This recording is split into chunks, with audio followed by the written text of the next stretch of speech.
I doubt it. Yeah, you're right about that. It's going to be nonstop now. All right, Brandon, now you are officially an LSU commit. Who's going to be the first guy you call when you're able to kind of get away and start recruiting? Trey Quinn, Malachi, all those guys. I'll have to throw them in the camp. If you see how great those guys and what the future can be for LSU football, you'd say you need to get on the phone right now. I will recruit until they tell me, hey, dang, Brandon, I'm going to do it. And I don't want, like I said, I don't want to make somebody feel like they got to do something. I want them to do it because they want to do it. How many of those guys are looking to do what you've done, commit early before the season? A lot of them. Because, you go into the season, I don't want to answer questions after a football game, where are you going to school? I want people to know when the season starts, he's an LSU Tiger, that's where he's committed to, and this is who he's going to play for. You mentioned talking to Les since January, really kind of locked in on that.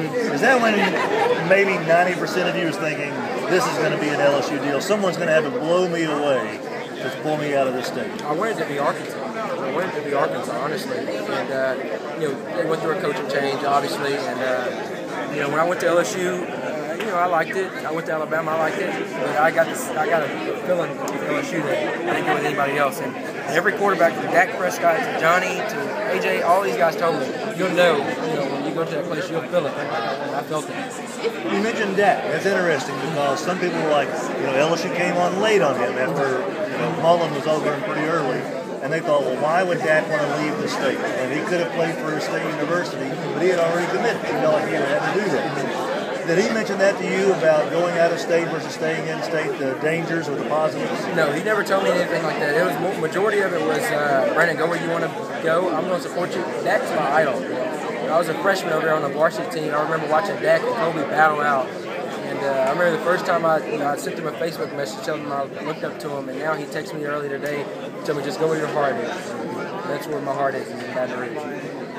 How important is it to have a guy like Cam Cameron who can put quarterbacks in the league, who's going to be sitting there on top of you for 4, maybe 5 years, whatever it is, who's going to be leading you through this process? How important is that? It's very important. You have a guy that's coaching in the NFL, he knows the expectations, he knows matchups, he's been doing it for so long that it was just a no-brainer. Like I told him, I said, Coach, can you help me win a Heisman one day? Can you help me be a top 10 pick?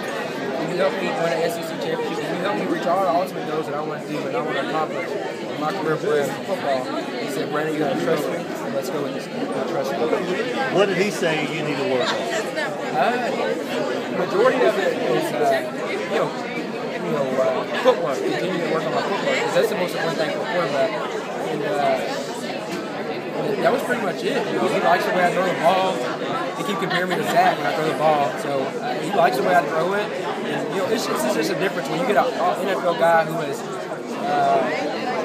coached in the NFL, and knows the position. He knows he knows the quarterback body from up and down. He can tell you exactly what you're doing right and wrong. He likes your mechanics? Yeah, he likes it. He just said the footwork is just staying on top of that footwork. And I think with we graduating in December and enrolling in the spring, that's going to help out a ton. What about size-wise? How much more weight do you want to put on? Right now I'm 197. I've been at this last football season I was 175. No, 168. I think in college I'll play at 215. So be 6'2.5" and 215. I'll try to keep it.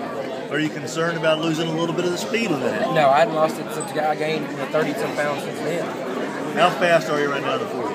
Last time I ran one was a 4.49. Fast enough, right? Yeah, fast enough. Fast enough to get away from. Well, you don't have to worry about Jadavian Clowney. Yeah. There'll be others. Fast enough to get away from a lot of people. So. You got that right. Yeah. I guess once again, what is it like to be able to say I am an LSU Tiger? Special. I feel so good. I feel so great. Honestly, the words can't explain how I feel. You just know that I don't have to talk. I don't have to keep calling college coaches and trying to figure out do I call Ohio State today? Do I call Auburn today?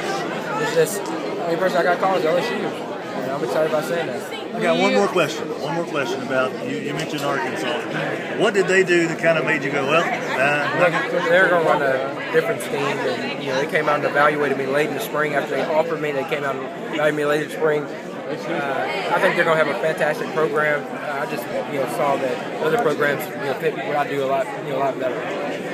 Can you look into the camera and say, my name is Brandon Harris and I'm an LSU Tiger already? My name is Brandon Harris. I'm an LSU Tiger. All right, one more time. My My name is Brandon Harris. I'm an LSU Tiger. I've got one little question for you. Sweet. What's the best? Yeah. I'm his daughter. My daughter's not like you. What's the best piece of advice your grandmother has given you about girls in Baton Rouge? She hadn't talked to me about that. She normally, like I said, if you pass her test, you're good with me. So any girl's got to come past the grandma. Yeah. Oh, definitely. I think that's how everything should be ran. That's a good sketch strategy. Congratulations.